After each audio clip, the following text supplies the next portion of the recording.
في عالم كرة القدم قليلون هم من يملكون القدرة على ترك بصمة واضحة تتخطى الحدود والقارات، وأشرف حكيمي هو واحد من هؤلاء القلائل. منذ انطلاقته الأولى في أزقة مدريد كان واضحا أن هذا الشاب يحمل في قدميه وعدا كبيرا، حلما يتجاوز حدود الملاعب ورغبة لا تنطفئ في صنع المجد. واليوم في موسم 2024 إلى 2025 يواصل حكيمي تألقه اللافت مع نادي باريس سان جيرمان، ليؤكد للجميع أنه ليس مجرد لاعب موهوب، بل هو ظاهرة كروية تستحق كل الاحترام والتقدير. هذا الموسم كان مميزا بشكل خاص في مسيرة حكيمي، حيث أظهر توازنا رائعا بين الهجوم والدفاع وانسجاما مثاليا مع خطة الفريق. سجل أهدافا حاسمة وصنع تمريرات حاسمة في العديد من اللحظات المصيرية، مما جعله لا غنى عنه في صفوف الفريق الباريسي.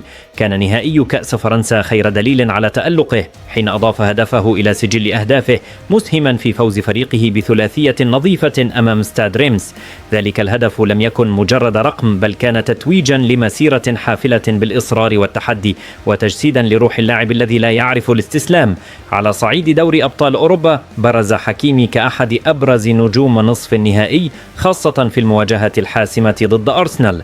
هدفه الحاسم في مباراة الإياب كان بمثابة مفتاح عبور باريس سان جيرمان إلى النهائي، وأكد للجميع أن حكيمي ليس فقط ظهيرا ممتازا، بل لاعب حاسم يمكنه قلب موازين المباريات في اللحظات التي تحتاج إلى بطل.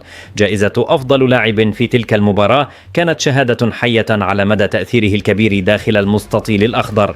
من الناحية الإحصائية يخوض حكيمي هذا الموسم أكثر من 46 مباراة، سجل خلالها 7 أهداف وصنع 14 تمريرة حاسمة، أرقام لا تتكرر بسهولة بين المدافعين. هذه الأرقام تتحدث عن لاعب يمتلك القدرة على صناعة الفارق في كل مباراة، سواء كان ذلك بالتسجيل أو بتمرير الكرة الحاسمة، أو حتى بالدفاع المتماسك الذي يحمي فريقه من هجمات الخصم.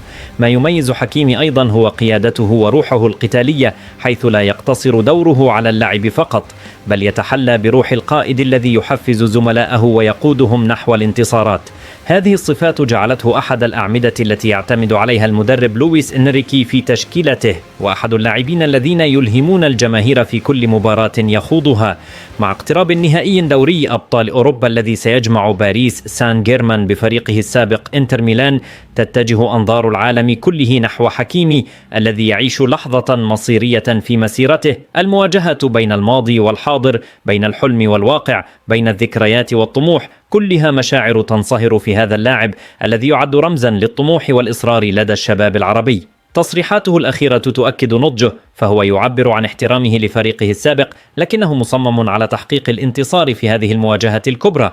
أشرف حكيمي اليوم ليس فقط ظهيرا محترفا، بل نموذج يحتذى به في العمل الجاد والإصرار على النجاح وتحقيق الأحلام مهما كانت الصعوبات. موسمه الحالي مع باريس سان جيرمان هو قصة نجاح تضاف إلى سجل مليء بالإنجازات، وقصة تلهم كل من يتابع مسيرته من بعيد أو قريب.